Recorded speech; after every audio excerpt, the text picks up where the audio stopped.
Trend మారింది. ఒకప్పుడు ఉన్నట్లు ఇప్పుడు లేదని చెప్పాలి. మారుతున్న కాలంతో టెక్నాలజీని అందరూ వాడుకోవడం మొదలుపెట్టారు. నగరంలో ఏ ఈవెంట్ జరిగినా, మీటింగ్స్ జరిగినా వాటికి సంబంధించిన ఫ్లెక్సీలు, పోస్టర్లు దర్శనమిస్తున్నాయి.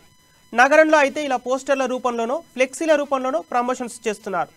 మారుమూల గ్రామంలో అయితే దండోరాతోనో, ఆటో రిక్షాలో మైక్ అనౌన్స్మెంట్స్ ఇచ్చి వివరాలు చేరవేసేవారు.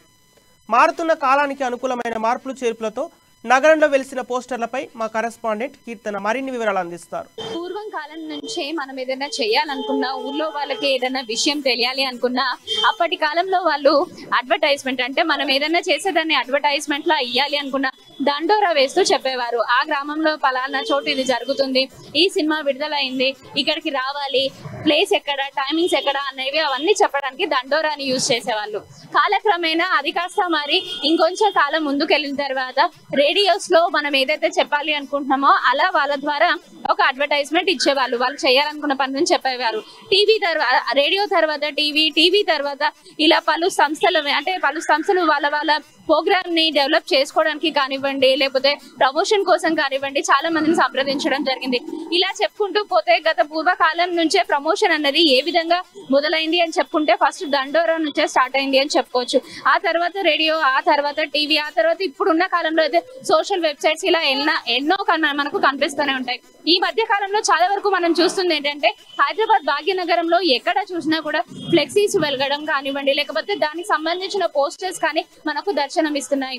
చాలా సందర్భాల్లో మనం చూసాం. ఇక్కడ ఎవరైనా పొలిటీషియన్స్ భాగ్యనగరంలో ఏదైనా మీటింగ్స్ పెట్టాలనుకున్నా, ఏదైనా మూవీ ఈవెంట్స్ జరిగినా, ఏదైనా ఫంక్షన్స్ జరిగిన వేటికైనా సరే సామాన్యులు సైతం కూడా ఫ్లెక్సీస్ తీసుకురావడం, అది కూడా భాగ్యనగర్ లో పోస్టర్స్ లాగా అతికించడం అటువంటివి చేస్తూ ఉంటారు.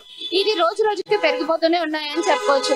కాలం ఎంత మారిందంటే అప్పట్లో దండోరతో స్టార్ట్ అయిన ప్రమోషన్స్ కార్యక్రమాలు ఏవైతే ఉన్నాయో ఇప్పుడు వాళ్ళ బ్రాండ్ ని కానివ్వండి, వాళ్ళ బిజినెస్ ని కానివ్వండి, వాళ్ళు చేసుకునే చిన్న చిన్న ఫంక్షన్స్ కానివ్వండి, ఇటువంటివన్నీ ప్రమోషన్ కోసం భాగ్యనగరమే అడ్డా అయిందని చెప్పుకోవచ్చు. ఎక్కడ చూసినా కూడా పోస్టర్స్ కానివ్వండి, దానికి సంబంధించిన బిజినెస్ కి సంబంధించిన ప్రమోషన్స్ కానివ్వండి, మూవీకి సంబంధించిన పోస్టర్స్ కానివ్వండి, మనం చిన్నప్పుడు చూసుకున్నట్లయితే జనరల్ గానే గోడల మీద వాళ్ళకి సంబంధించిన మూవీ స్టిక్కర్స్ కానివ్వండి అలా అతికించేవారు.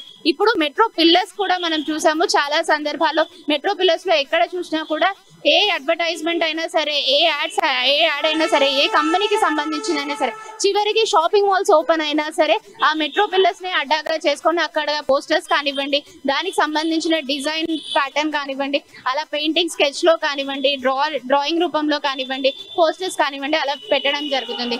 సో రానున్న కాలంలో కూడా ఇలాంటి సోషల్ వెబ్సైట్స్ ఉన్నప్పటికీ లైక్ కానివ్వండి, మనకు షేర్ చాట్ కానివ్వండి, ఇలాంటివి ఎన్ని కూడా మన ఆప్షన్స్ లో ఉన్నా కూడా వాళ్ళకి సంబంధించిన బ్రాండ్ ని లైక్ ప్రమోషన్ చేసుకోవడానికి చాలా మంది భాగ్యనగర్ లో ఉన్న ఇలాంటి ప్లేసెస్ ని కూడా ఎంచుకుంటున్నారని చెప్పుకోవచ్చు. ఇది ఇప్పటి వరకు ఉన్న అప్డేట్. కెమెరామ్యాన్ సాంబశివతో కీర్తన, అమ్మా న్యూస్, హైదరాబాద్.